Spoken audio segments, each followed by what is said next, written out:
All right, Neil. First of all, a season that culminated with a push for the playoffs in the final weeks. You guys got in. There's a lot of positives to look at from this past season. If you had to describe your team in 21-22 one way or with one word or phrase, how would you do so? Probably say resilient.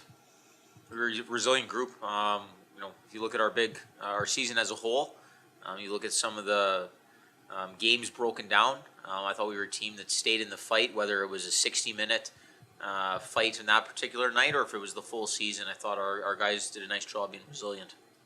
The start of the season had its ups and downs. Do you attribute some of that to the growing pains of coming out of a shortened season? A lot of guys were on the taxi squad. There were a lot of young players. I think there's a lot of factors. I think you look at our players that were on the taxi squad with Dallas. We also had players that were on taxi squads, in other organizations, and it took a little bit to get your rhythm and your timing and your flow back to playing a lot of hockey and a lot of minutes. I think another thing is we brought in some older players and some veteran players to help lead the way, which ultimately did a great job. But I think early they were new to Texas or just coming back to Texas, and it takes you some time to get resituated. And I think once guys understood their roles, allowed themselves to just play the game, be their natural self, I thought we saw some real good things out of this group. Throughout the course of the year, we talked. One of the main goals in the American League is to develop players for Dallas. Jake Ottinger is the first name that comes to mind, a player that I think the whole hockey world knows about now from what he did in that Calgary series for Dallas in the playoffs. Started the year here, and you've coached him a lot. From your perspective, what was that like following what he was able to do at the NHL level this year? He's done a great job for himself. We had Otts his entire rookie season in Texas. Then obviously he spent last year up with Dallas and started with us again this year. And he's a student of the game.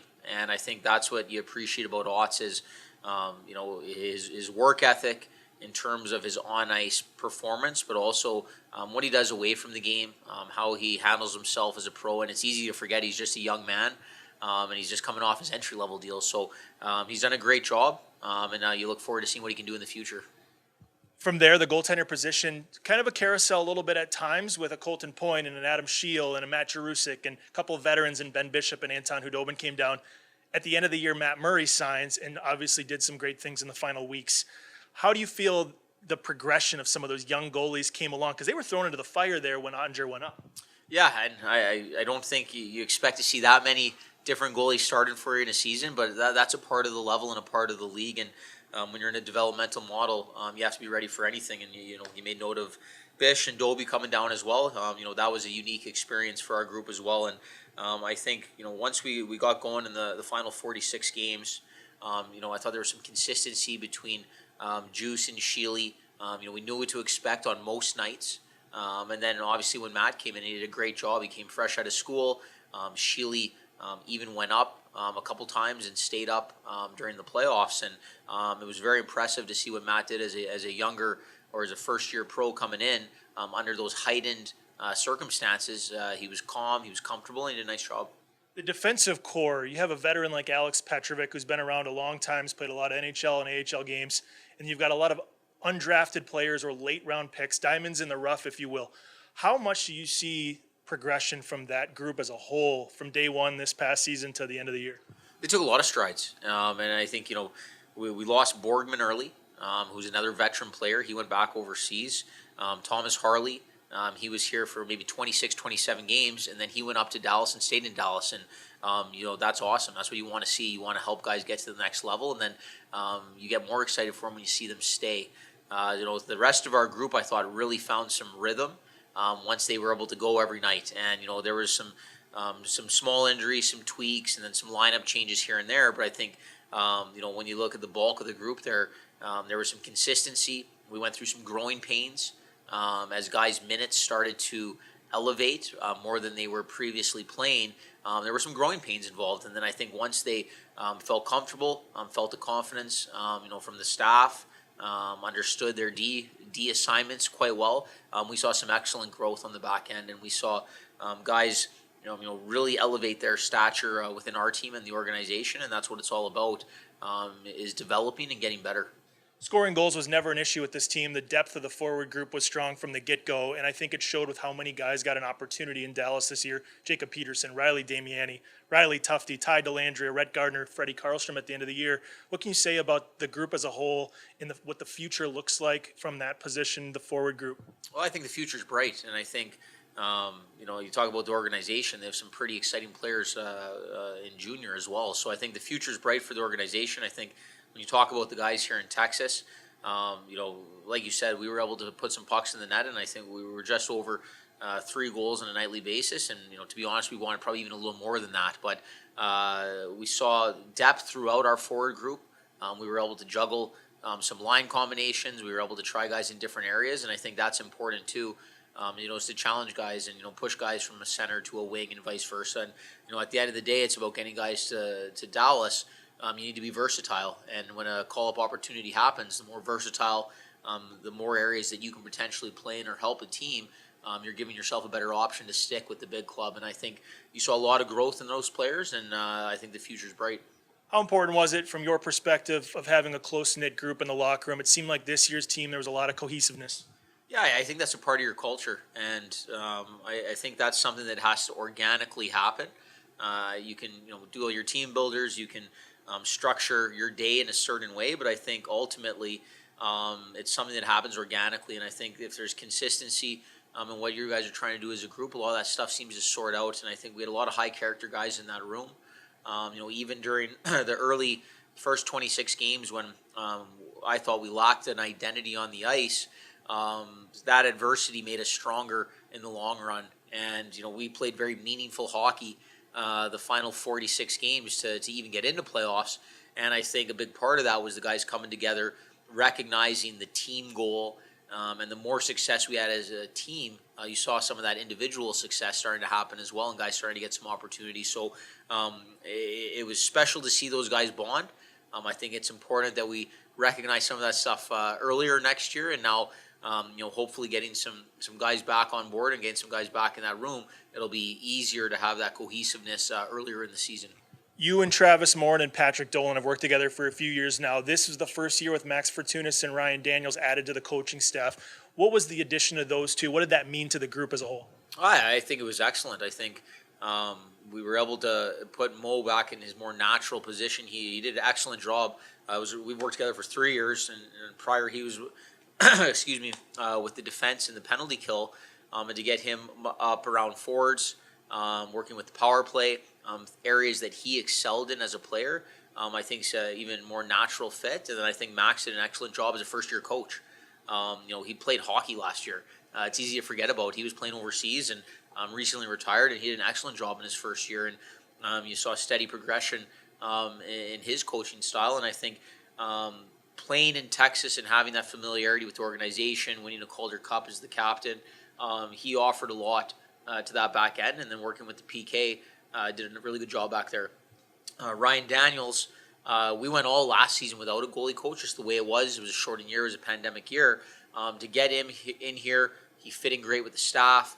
The goalies respect him, the whole team respects him, and he has a real unique perspective on the game, even outside of the goaltender position. So I really valued his input, and I thought he made us a better team. The turning point of the season, a lot of people on the outside will point to that trip to Charlotte in mid-January that kind of turned things around, and some of the tweaks you guys made, the push to get into the playoffs in the last couple of weeks. What are you most proud of? Well, if you look at that last stretch of hockey, and especially the final 4 games that we won on the road, it was four games on the road in 3 different cities and in 7 or 8 nights. And so you put travel in there, you put the flights in there. That final stretch of 4 under those circumstances, that's probably what I'm the most proud of. It was a steady growth to get to that point. I talk about the last 46 a lot. We made a systematical change. It took a full buy-in from players, coaches, you name it, and I think we had that. And we knew we wanted the reward at the end. We wish we were still playing. But I think the reward for this particular group was getting into the postseason after the start we had. And you mentioned Charlotte. That's kind of when things started to come together, was Game 2 in Charlotte. But that last 4 games of the year where we knew every night if you lose 1 game, you're probably done. It felt like being in a playoff series, a best of 7, and you're already down 3 games. So backs were against the wall. You had to win 4 in a row. You had to literally break it down by periods, shifts, just to keep our focus. Things didn't go perfect every night, but we were able to stay in the fight and come out with 4 wins in those final 4 games. That was pretty special, and I was very proud of our group in that moment, and it was something I think a lot of these guys will use as a stepping stone moving forward for the meaningful minutes that they played. Couple of fun ones to end things here, the superlatives from the season. Do you have a favorite win if you had to choose just one? I don't know if I have a favorite win. I guess you could obviously say that last one in Manitoba was special because we knew we had clinched. But I think there was a lot of nights where if we played the game the right way and I saw the guys playing to our team identity, we enjoy that. We enjoy that as a staff. We enjoy seeing the guys have fun. Funning comes with execution and winning and getting rewarded for doing the right things. And, for me, it's a very tough league. And I think you have to appreciate the wins when they come. And I think our guys, as we saw them growing as a group, each win became more valuable. And I think the belief in the room started to grow after each win as we started really getting closer to our goal. And I believe it was 24, 14, and 8 in the final 46. And I think that stretch of those 24, it was by team, it was by committee, it was to an identity that I thought we really needed. And I think that's what I like most about this group, was seeing them find an identity, stick to it, and get rewarded for it. Who maybe showed the most developmental growth, if you had to pick one or two throughout the course of the season, somebody who really made big strides? Well, I like to think a lot of guys really grew this season, and a lot of guys did grow for sure.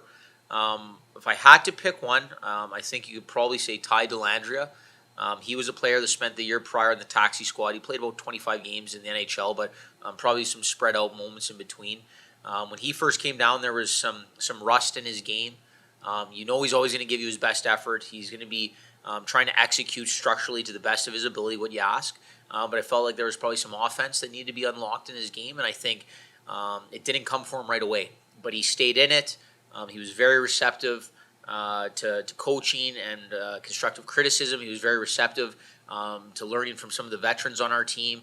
And to watch his steady growth all year long was very impressive. And he finished with 24 goals, 50 points, was on top power play, top PK, could play against another team's top line, or he could be on our top line. So I think to see his game really round out, you'd have to say him. And then I think the icing on the cake was getting into Game 7 with the Dallas Stars in the most meaningful game of the season, and not only playing, contributing in a meaningful way and logging big minutes, and probably proving to himself that he did what he needed to do this year, and that his future is bright.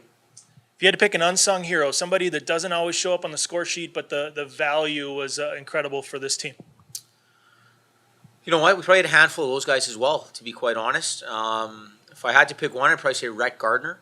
I think another guy that started, he was on the taxi squad as well last year, and it took him some time, more of timing and confidence with his ability. And I think when that really rounded out, he was true to himself. He was very consistent. He was a staple, centering our checking line. He had different wings play with him at times, and he was the steady staple on that line, which became a very, very important line for us, especially as we got closer to our playoff push. They had a big responsibility every night, often against another heavy line on our opponent, and they excelled. And I think he was the big reason for that. I look at him as the leader of that line. He was excellent on our penalty kill. He had moments on the power play because we knew he would go to those hard areas and use his size. And I think he's going to continue to develop. And he's a third-year pro, but that second year is a weird one. Just the way the year worked out with the taxi squad. There's still more growth to be unlocked in his game, and I expect that to come with a good off-season and his preparation. But he did a great job for himself. My final one, you guys are going to be hard at work this summer. That goes without saying. But the players get a little break in the action. You guys deserve a little break in the action too. So one non-hockey off-season goal for you, Neil Graham. I don't know if I'd call it a goal, but I'm going to spend as much quality time as I can with my family.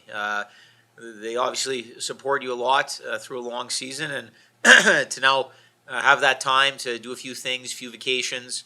If the kids want to go golf or to the rink or just hang out, to be there every day and be a part of that, I think is huge. And also with my wife, obviously they make a lot of sacrifices for us and do a lot of things. They do the tasks of two parents a lot during the season. So to hopefully give my wife a little bit of a break and help out as much as possible. I think that's the best part of the off season is recharging and spending that quality family time.